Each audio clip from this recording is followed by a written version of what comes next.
You know, I should probably be asleep right now, but just got something on my brain, so you can talk about it so I can go to sleep. See you in a minute.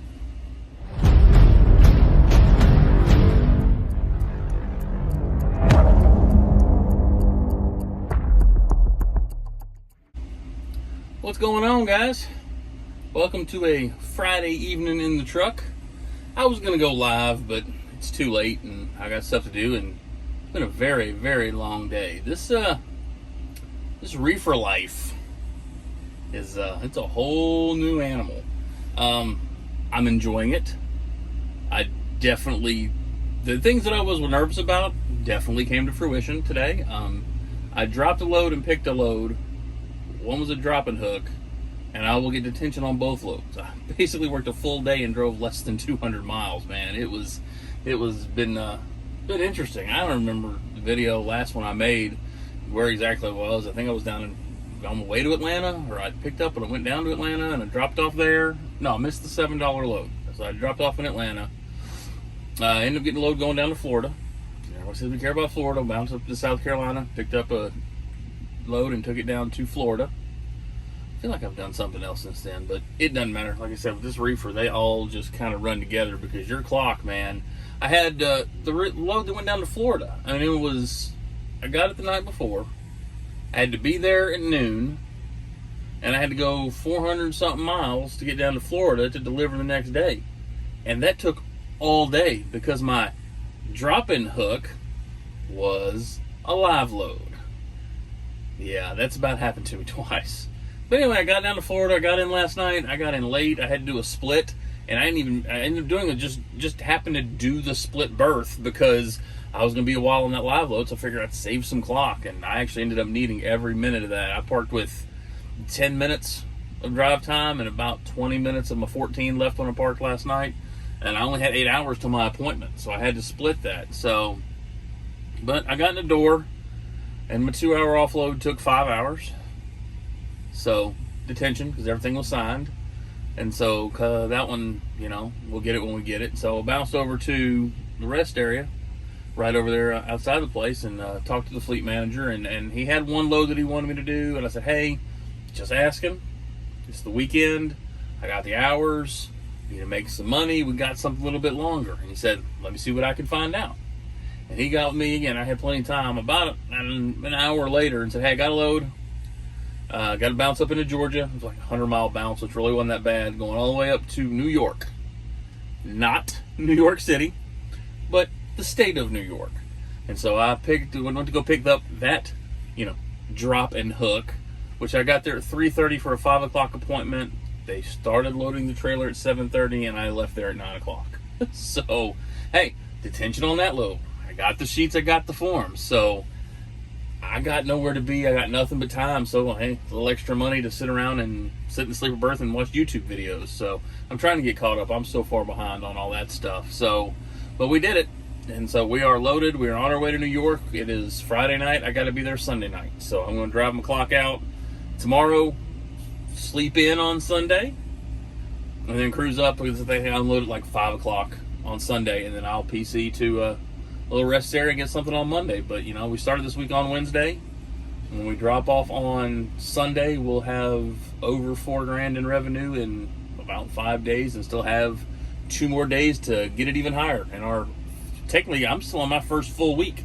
It's Friday, and I didn't pick that other load up until Sunday. So we're in our first full week, and I made a pretty good paycheck. I didn't have a truck payment this week, so I made a good paycheck because I did 2 loads and made some money. But that's great. That's one and all. Reefer life, you got to learn to sleep. Well, this is my wife who can just fall asleep like that. I need that gene right about now because there's a lot of sitting and waiting. But we'll get into reefer life later. But I'd heard something before, and I've heard it going forward, and I was going to talk about it, and I've made mention to it in videos. I was like, you know what? I'm actually going to make a video about it. So, like my new Prime with the deer on it, got a deer hat. That's the only one they had, and it was $9. So, that I liked anyway. So what do I want to talk about? As you saw in the title, it says success or failure. But I'm going to go a different way than you think I'm going to go with this. And I can't remember where I heard it said, but let's say, and we'll use some examples because they're personal examples to me, right? So about 15 years ago, My wife went to the doctor and said, hey, this mole looks kind of funny. We need a biopsy. Do the biopsy, send it back. Hey, mole's cancerous. We need to get it off. So I did a little outpatient, cut it off, sent it off to the lab. Yes, it was cancer. So I went back again 2 weeks later. They cut a little bit more. She has a scar from it, and she recovered and went on with her life. My sister-in-law, whose sister died from breast cancer about 5 years ago, got cancer, breast cancer. Radiation, chemotherapy, losing your hair, the sickness, the no energy for about a year. Now, in the world's eye, they are both cancer survivors. But you have to say there's a little bit of a difference, right? So you can't judge your successes and your failures based on what the world tells you is success and failure. You have to judge it based on what you say is success and failure. I'll give you another example.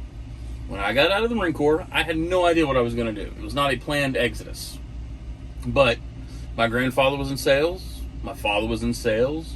My brother was in sales. Everybody I knew was in sales. So you know what I did? I went into sales.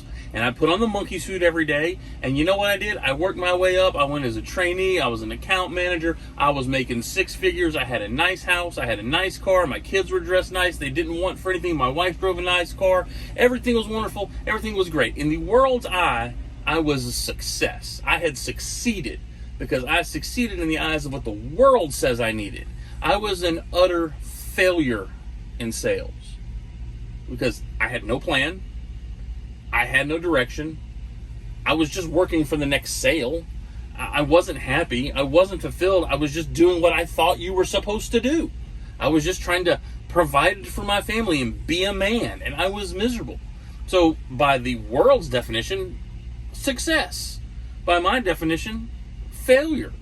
You can have the same thing and it can be viewed two different ways. There are a lot of people that view my trucking career as a failure because you went to TMC and you didn't last, and so you went to Prime and you turned your truck in because my mother-in-law died. Because my family will always come first. And then you went to Cook. Yeah, I went to Cook and I realized I was going down the wrong road. You see what I'm saying? Because I used to say it all the time. You're on a highway. You go as fast as you want. Lined with nothing but the stores you want, you're the only car on the whole road, and you realize you're going the wrong way. Most people won't turn that car around because this is comfortable. This is easy. This is what I like. Even though it's not the right direction, it's easy and I want to do it. All right? So what in my trucking career, I went to Cook and I realized I should not be a company driver. And then I got and so I went to RTI, and I can't help that they lied about everything and it didn't work out. So when I went, I was going somewhere and I said, wait, no. I have my mission. I have my goal. I have my plans. Prime meets those needs. I will go back to Prime. I'm sure there may have been other companies, but I know what Prime can do for me. I know the community and the family that is Prime that I absolutely love. And so in my opinion, my trucking career is a stellar success because I determine success as being on the right path to achieve my goals, to get done what I'm trying to get done. So this didn't work. Because I've said this a long time in another video. I don't know how many people saw it. But in order to get where I want to go and my goals and plans in trucking, I'm going to have to quit every trucking company that I go to. Maybe I'm at Prime 10 years, maybe I'm at Prime 2 months. I don't know. But I determine what is success and what is failure. You determine what is success, what is failure. You can have everything you want and be failure. You can have the same thing. You can have cancer, and there are different levels. There are different levels of success. The guy who was a millionaire and a guy who makes 50 grand a year, they can both be successful, but the world may do this, or you may hold them at a You may say, I make $50,000 a year, and I'm as happy as I've ever been. I'm getting where I want to go because I go hunting every weekend and I work on motorcycles. I'm happy. I am success. But you determine what is success. Not the world. Not a YouTube commenter. Not somebody else's on YouTube vision of success. Look at me, I am a success. This is how you do. You want to be a success, follow these 5 steps. But that's your 5 steps for success, not my 5 steps. My 5 steps go this way, and I determine what my 5 steps are. I tell you what is a success, not the other way around. You don't get to tell me when I'm successful. I can't tell you you're a failure. Did you fail or did you fail? Did I fail at Prime the first time, or did it just kind of have a setback? But the world will say you're a failure, and then you will get down on yourself. And I'm just addressing this because I know my analytics. To the men, being a failure is a hard pill to swallow. Being a failure can keep men up at night. It keeps me up. My brain does not turn off. I hate the reefer has actually become a godsend because that hum makes it hard to think, and I actually go to sleep like I'm supposed to. But I just wanted to put that word because it's just really eating at me, because I just see these people that they think they are successful, and are they? But they can only determine that. I just don't want anybody in this world to think that somebody else determines whether or not you're a success. If you are on the path to what you're supposed to be, to what you're trying to be, to what God has for you to be, then you are successful.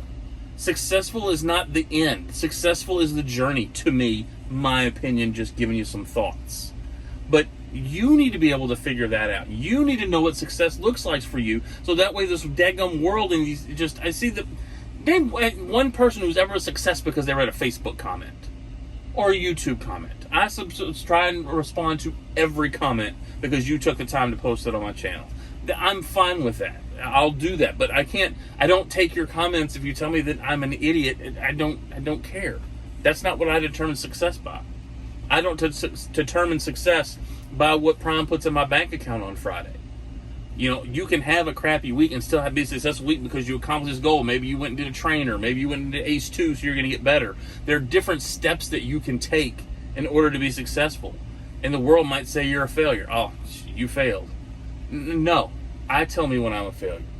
And I don't believe in it. And failure is not an option. Failure is an option was the title of a video. I probably should go back and change that video. But anywho, I don't know if my ramblings made any sense, but well, I don't know what happened at the end of the video. It got cut off, but I didn't really say anything more substantial that I wanted to say. That was basically the end of it. But I wanted to get an outro for you guys because apparently, that's the thing. Got to have the outro. So God bless, and let's get rolling.